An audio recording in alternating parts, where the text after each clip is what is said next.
The rain came in thin, diagonal sheets over Queen Anne Hill, turning the street lamps into blurred halos and the sidewalks into shallow mirrors. Daniel Carter stood on the curb outside Cafe Madrona for a full 10 seconds before going inside, collar turned up against the October chill, telling himself for the 5th time that evening that he could still leave. He had no idea why his CEO had arranged this. He had no idea who would be waiting at the table. What he knew was this: Victoria Hale did not do things without purpose. In the 3 years Daniel had worked at Hale Strategies, he had watched her dismantle a competitor's pitch in 4 sentences, rebuild a failing brand campaign in a single weekend, and fire a senior partner on a Tuesday morning without raising her voice. She was precise. She was deliberate. She did not casually text her employees about their love lives. Her message had arrived at 4:47 that afternoon, while Daniel was on his 3rd cup of coffee and trying to convince Noah that yes, dinosaurs were extinct, and no, they could not have one as a pet. Asterisk, don't cancel tonight. I think you'll find it worth your time. V. H. Asterisk. He pushed open the door to the restaurant. The warmth hit him first, then the low jazz, then the amber light pooling across white tablecloths and half-full wine glasses. He scanned the room, and then he stopped. Victoria Hale was seated at the corner table. Composed, elegant, exactly as she looked in every boardroom he had ever shared with her, except that beside her, feet dangling from the chair, sat a small girl in a yellow raincoat who was drinking hot chocolate with both hands wrapped around the mug. The girl looked up at Daniel. Victoria followed her gaze. "Daniel," she said, "you came." He walked over slowly, because his legs seemed to have decided that caution was appropriate. "I came," he said. The little girl set down her mug and raised one hand in a careful, formal wave. "Hi. I'm Emily." Daniel Carter had been many things in his 35 years. A son, a student, a husband, a father, a man who had once believed that a good life was something you built carefully, brick by brick, with the right person beside you. He had believed that right up until the night his wife, Claire, sat across from him at their kitchen table and said the words that ended the version of himself he had been for 7 years. Asterisk, I don't want to do this anymore, Daniel. I'm sorry, I just don't. Asterisk. He had not cried that night. He had waited until Noah was asleep. Noah, who was 3 years old and had no idea that anything was wrong, and then he had sat in the driveway in his car and cried until his chest hurt. That was 3 years ago. Since then, Daniel's world had compressed itself into a shape he recognized and trusted. Wake at 6. Make Noah's lunch, peanut butter and honey, crusts off, grapes on the side. Drop Noah at Maple Street Elementary. Take the number 2 bus downtown. Arrive at Hale Strategies by 8:15. Work. Think. Create campaigns that other people would eventually take credit for.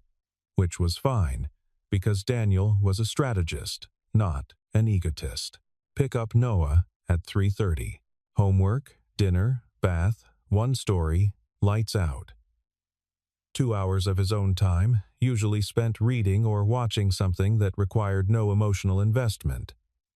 Repeat, he was not unhappy. He wanted to be clear about that, at least to himself. He had Noah, who was 6 now, and possessed an imagination so vivid it sometimes alarmed. Daniel, last week the boy had insisted that the oak tree in their backyard was alive and thinking, and the week before that he had decided that clouds were the breath of sleeping giants. Daniel loved that about his son. Loved the way Noah moved through the world with total openness, like a door left unlocked. Daniel himself had become more careful about locking things, not out of bitterness, or not only that, mostly out of economy. Single parenthood was a full-time emotional occupation, and he did not have bandwidth left over to wonder whether someone might want to know him, whether he was the sort of person worth knowing. At this particular version of himself, he worked for Victoria Hale. That was another thing. His professional life and his private life had always existed in separate rooms, and he had been careful about that too. Victoria was, by any reasonable measure, extraordinary. She had founded Hale Strategies at 29, after leaving a senior position at a firm in San Francisco that still, apparently, had not recovered from losing her. She was 38 now, and the company had grown from a 6-person operation above a coffee shop on Pike Street to a 40-person firm with offices in Seattle and Portland. She was also, in Daniel's experience, entirely unknowable, not cold. Exactly, she was too observant for coldness, more like controlled. She spoke in complete sentences. She did not overshare. She remembered the names of people's children and the details of their ongoing projects, but she disclosed nothing comparable about herself. Daniel had wondered, occasionally, whether she had a life outside the company at all. He had his answer now. The girl in the yellow raincoat, Emily, had gone back to her hot chocolate but was watching Daniel over the rim of the mug with an expression of frank, unhurried assessment that reminded him, disconcertingly, of her mother. Daniel sat down. "I didn't know you had a daughter," he said. Victoria folded her hands on the table. "Most people don't." She looked at him for a moment the way she sometimes looked at a brief that was technically correct but missing something important. "Because most people at the company don't need to know. But I do. You're not here as an employee," she said. "You're here as a person." Daniel glanced at Emily, who had set down her mug and was now rearranging the sugar packets into a small pyramid. "Okay," he said. "I'm here as a person." He looked back at Victoria. "Why?" She didn't answer immediately. The jazz shifted to something quieter, a piano piece with a lot of space between the notes. "Because," Victoria said, "my daughter asked me to arrange this." Daniel blinked. He looked at Emily. Emily looked at him and then, entirely seriously, said, "Mom talks about you sometimes. When she thinks I'm asleep." The thing about children, Daniel had learned over 6 years of parenting, was that they created an entirely different atmosphere in a room. Not louder. Necessarily, Emily was actually quite quiet, but more honest. Children operated at a frequency that bypassed social performance. They noticed what adults were trying not to show. Emily noticed everything. She noticed, for example, that Daniel stirred his coffee counterclockwise, and she asked him why. He said he wasn't sure he'd ever thought about it. She considered this. "Noah does it clockwise. Mom says that means they're opposite." "Noah is my son," Daniel said. "You know about him?" "Mom said he likes dinosaurs." "He does. Does he have a favorite?" Daniel leaned forward slightly. "The Ankylosaurus. He says it's underrated." Emily's expression shifted, something lit up behind it. "That's a good answer," she said, with the gravity of someone awarding a point in a competition whose rules only she fully understood. Victoria, across the table, had been quiet for most of this. She had ordered a glass of white wine and was holding it without drinking much, and she had the look of someone watching an experiment they had designed but were not certain about. Daniel recognized it. He had seen it in strategy sessions when she was waiting to see whether a hypothesis held. "You arranged a blind date," he said to her, while Emily was occupied with the sugar pyramid. "And then brought your daughter," she insisted. "She's 6. She's also," Victoria said, "a better judge of character than most of the adults I know." Daniel looked at Emily again. The girl was now inspecting the base of her hot chocolate mug, tilting it to read the maker's mark. "I can hear you," Emily said, without looking up. "I know," Victoria said. "I'm not embarrassed," Emily clarified. "I just think you should know I'm listening." Daniel found himself smiling. It arrived before he could think about it, a real smile, the kind that required nothing from him. "Good," he said. "I'm not embarrassed either." Emily looked up from the mug. "Mom says you raised your son alone." She paused. "She says that takes courage." Daniel looked at Victoria. Victoria held his gaze without flinching, but there was something in it, a thin seam of vulnerability, like a crack in very expensive porcelain. I don't know if it takes courage, he said carefully. I think it mostly takes showing up. Emily seemed to find this acceptable. She returned to her mug. Victoria looked down at her wine. She's right, though, Daniel said quietly, about the listening. You should probably know I don't have much of a filter when I've had a full day and someone's being direct with me. Victoria looked up. I know, she said. That's why I invited you. Outside, the rain intensified briefly and then softened. The windows were fogged at the edges. The restaurant felt sealed off from the city, a warm, contained world with jazz and candlelight, and a small girl rearranging sugar packets with architectural focus. Daniel thought, asterisk, I don't know what this is. And then, surprisingly, asterisk, I don't mind not knowing yet. Asterisk, the dinner arrived salmon for Victoria, pasta for Daniel, and for Emily, a plate of macaroni that she examined with professional skepticism before pronouncing it acceptable. It was during the meal that Emily asked Daniel if he knew how to fold paper airplanes. I do, he said. Noah taught himself, Emily said, or he watched someone do it. Mom can't do it. She's tried. I have not tried, Victoria said. You tried once and gave up. I made a strategic decision to redirect my time. Emily turned to Daniel. See? Daniel pulled a paper napkin toward himself, the linen kind, which he felt briefly guilty about, and began folding. Emily abandoned her pasta entirely and climbed halfway onto the table to watch, which Victoria allowed with the quiet tolerance of someone who had long since chosen her battles. He made a small plane in about 45 seconds. Emily held it in both hands and looked at it like it was a minor miracle. Can you show me? Sure. He glanced at Victoria. If that's okay, the napkin is already destroyed, she said. Go ahead. They worked through it slowly, step by step. Emily's small hands following his with intense concentration. She had good spatial instincts. She got the fold sequence on the second try. Victoria watched them. She held her wine glass, and she watched, and Daniel became aware in the particular way you become aware of a gaze that is trying to be neutral but is not quite, that something was shifting in her expression. He couldn't read all of it, but some of it looked like something opening.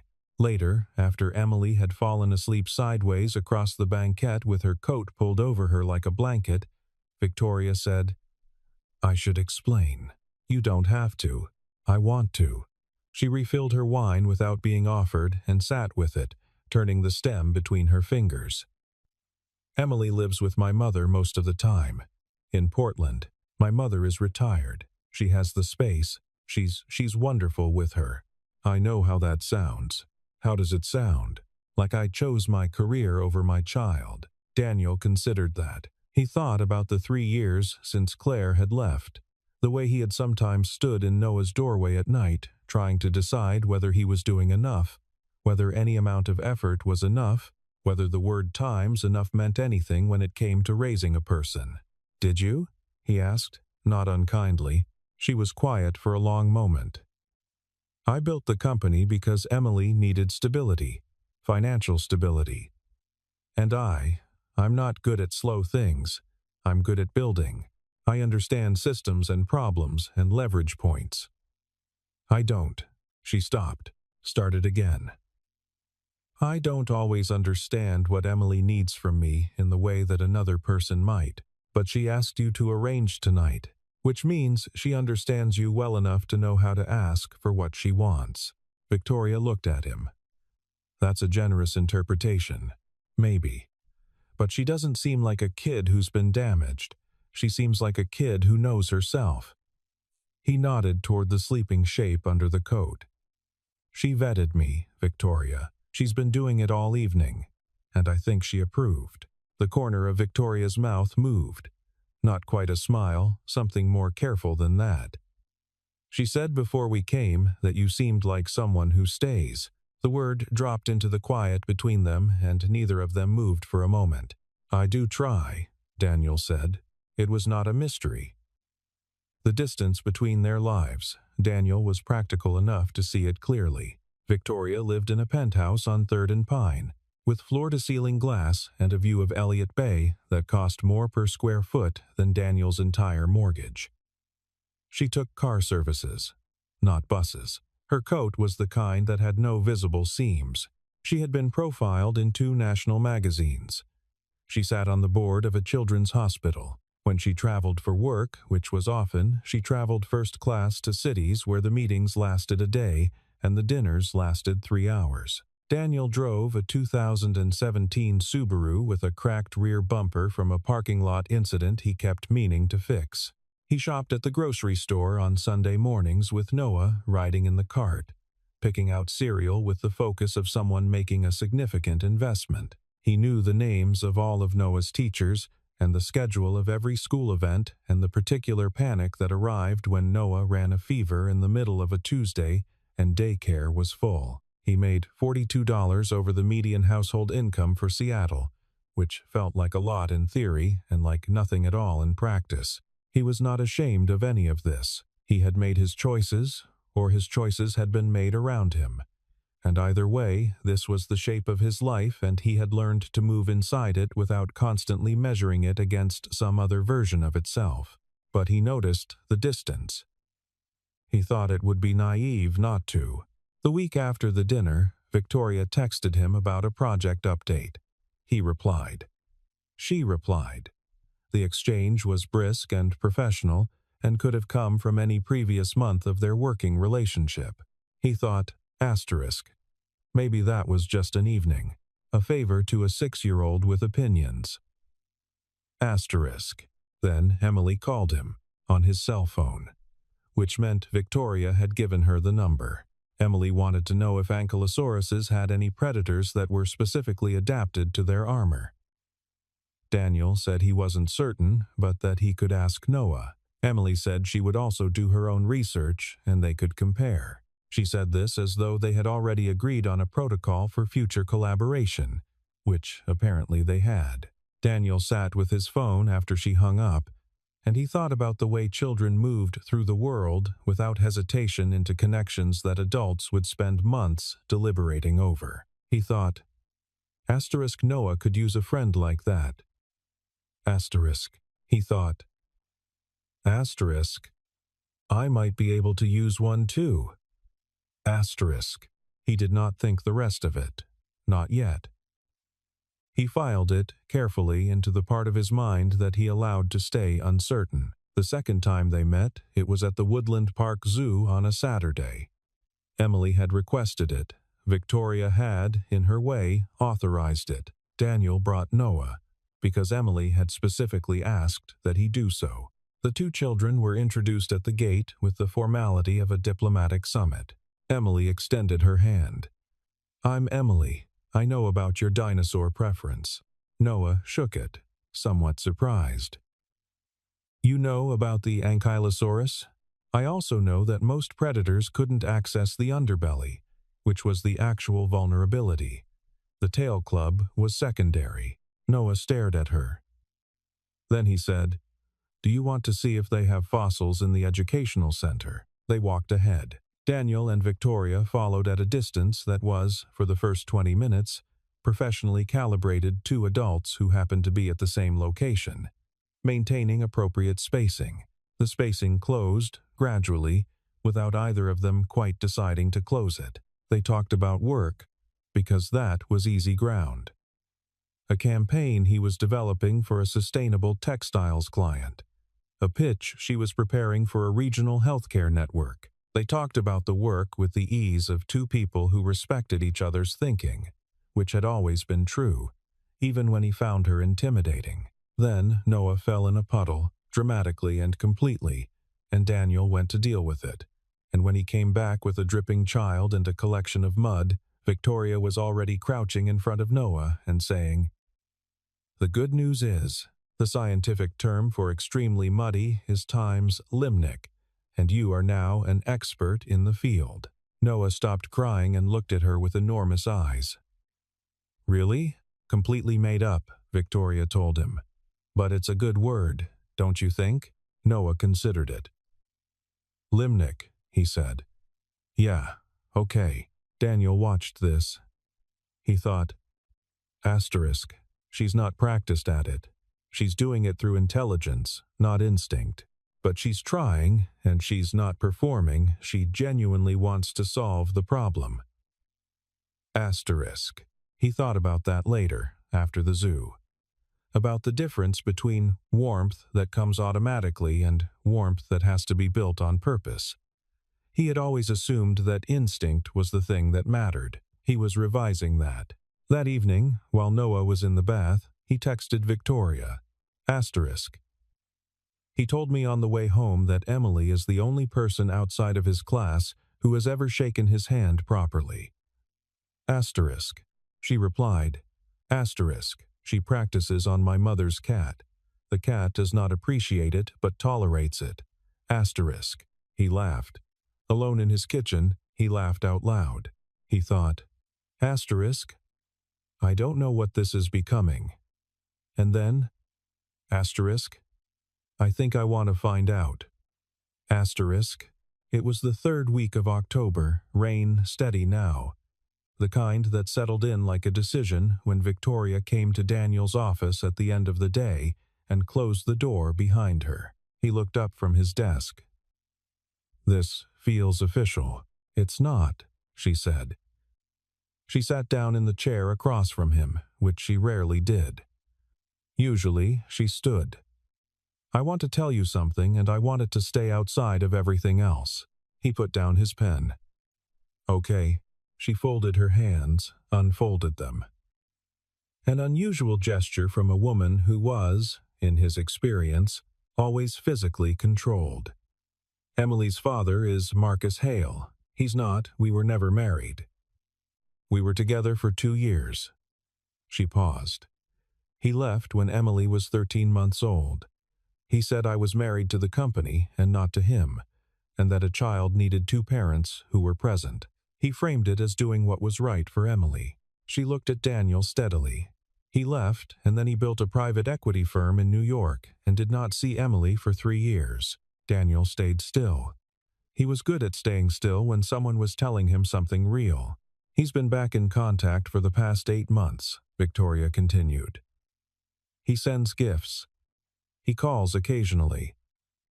Emily is polite to him, which is she's remarkably diplomatic for 6 years old. A breath.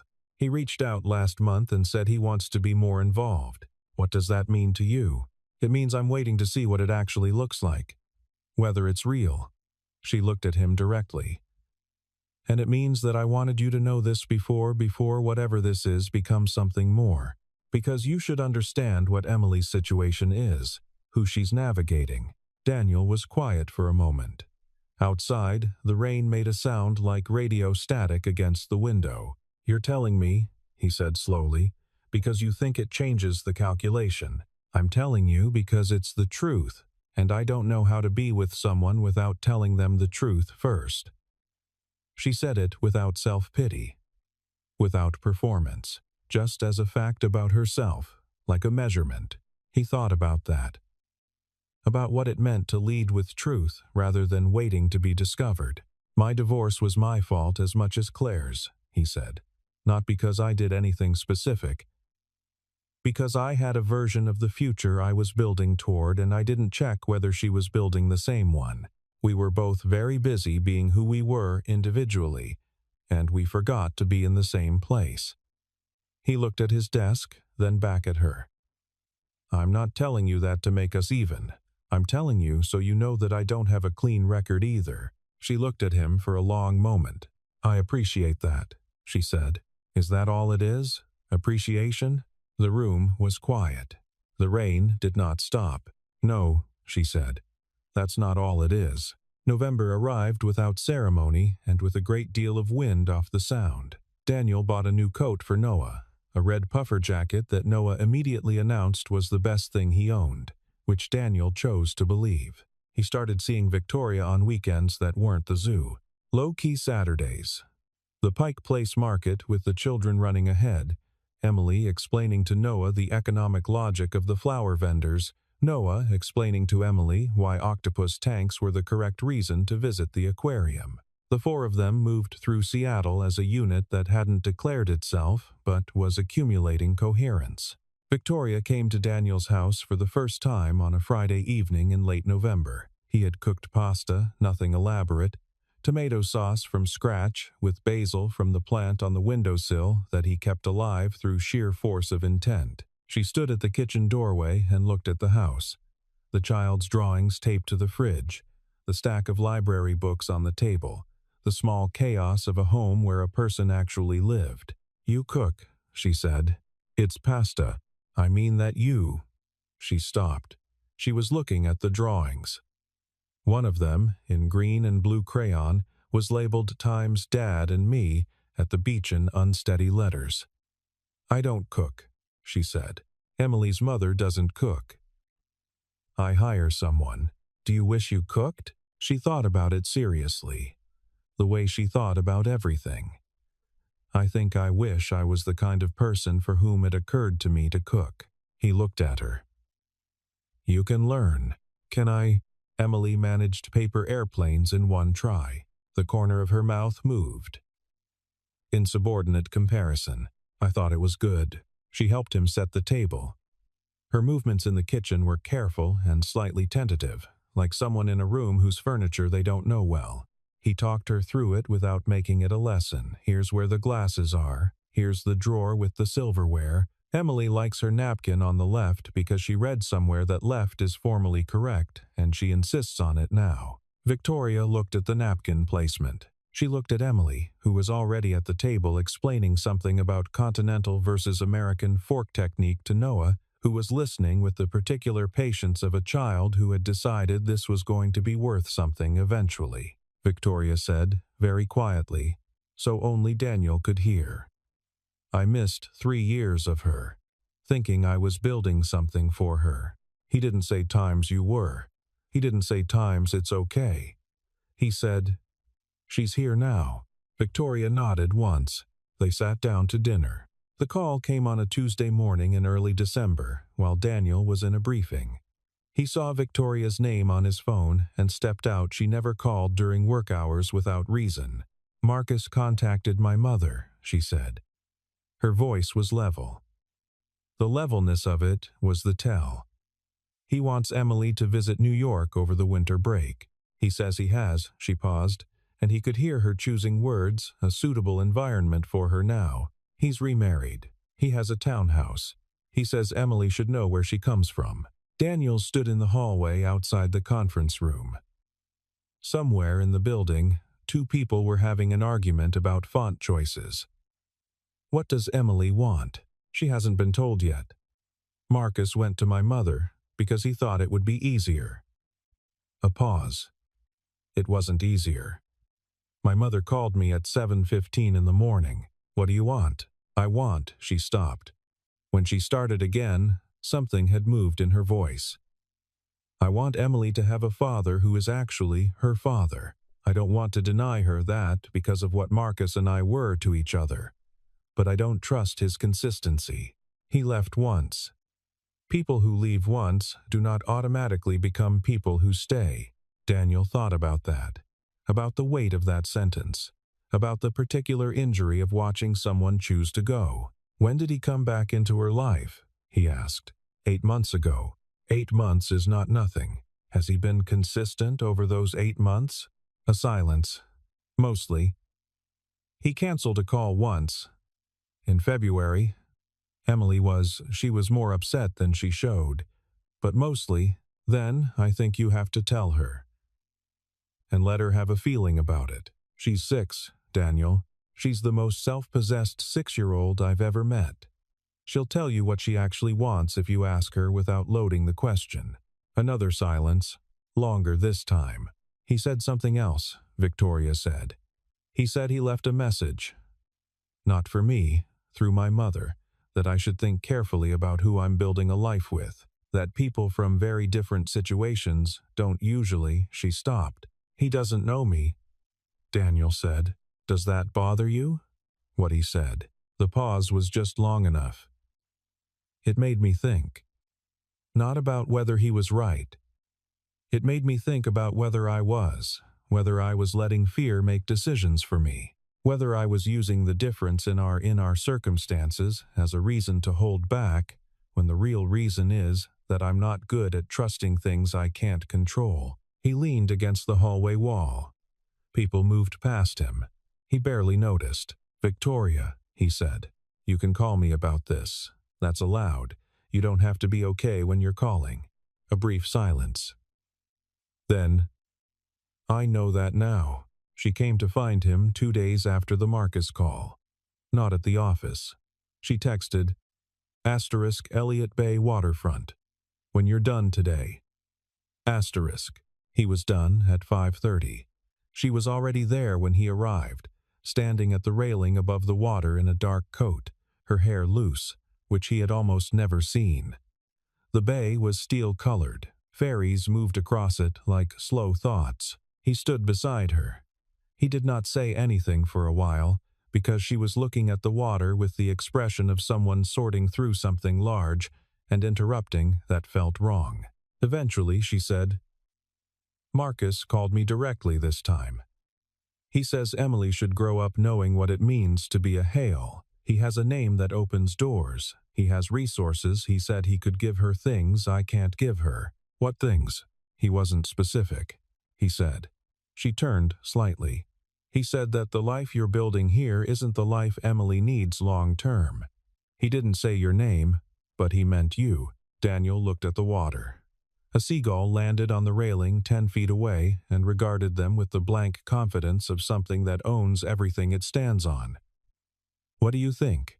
"I think Emily asked you to show her how to fold a paper airplane, and she's been practicing it every night since." He looked at her. "My mother told me," Victoria said. "She said Emily has a collection of them. She's been modifying the design. She wants to show you what she's figured out." The seagull took off. The ferry in the distance gave a low sound. "Marcus can give her doors," Daniel said. "I'm not going to pretend otherwise. He has real things to offer her, and she deserves to know him if she wants to." He turned to face Victoria. "But there's a difference between what someone can give you and what someone is willing to stay and figure out with you. Emily knows that already, even at 6. I think you know it too." Victoria was looking at him with an expression he had not seen before or hadn't had a name for before. Open. The way a room looks when all the windows are unlocked. "I've spent 10 years building things," she said. "Structures, systems, things that will still be standing after I leave the room. Because I learned early that people don't always stay, so I built things instead. I don't know how to do the other thing. The slow thing. The trusting that someone will still be there in the morning." "You've been doing it for 6 weeks, he said. She looked at him. "Every Saturday," he said. "You've shown up. Every time you texted me back. Every dinner. Every difficult conversation you didn't have to have but had anyway because you wanted me to actually know you." He held her gaze. "You've been doing it. You just don't have a name for it yet." The water moved. The light began to go out of the sky in the slow way it does in the northwest in December. Not abruptly, but by degrees, like something being folded away carefully for later. Victoria said, "I'm not asking you to be Emily's father. I'm not asking you for anything you're not able to give. I know you're not. I'm saying that I want to keep doing this. Whatever this is. That's what I want too," he said. "That's what I've wanted since she shook my hand at the zoo and told Noah his ankylosaurus preference was a good answer." Something shifted in Victoria's face. Something that had been braced, relaxed. She said, "I told Marcus that Emily would visit New York in the spring, on her own terms, for a week, and that any decisions about her long-term situation would be made by me, with input from Emily herself." She paused. He was not delighted. He said I was being difficult. "You're being her mother," Daniel said. She looked at the water for a moment. Then she said, very quietly, "Yes, I am." December settled over Seattle with the low gray sky and the particular smell of wet cedar and chimney smoke that Daniel had always associated with safety. With being inside, He strung lights around the front porch for Noah, who supervised the process with an engineer's intensity and redirected him twice. The red puffer coat moved through the front yard in the early dark, Noah's voice carrying the bright, specific certainty of a child who knows exactly what he thinks. On the last Saturday before Christmas, Victoria brought Emily back from Portland. They met at the park off Magnolia Bluff, the one with the long view of the Puget Sound and the old climbing structure that Noah had declared his territory approximately 3 minutes after arriving. The girls, he caught himself thinking it before correcting. The children ran ahead of them across the damp grass with the particular abandon of kids who have decided the cold doesn't apply to them. Emily had brought a folder.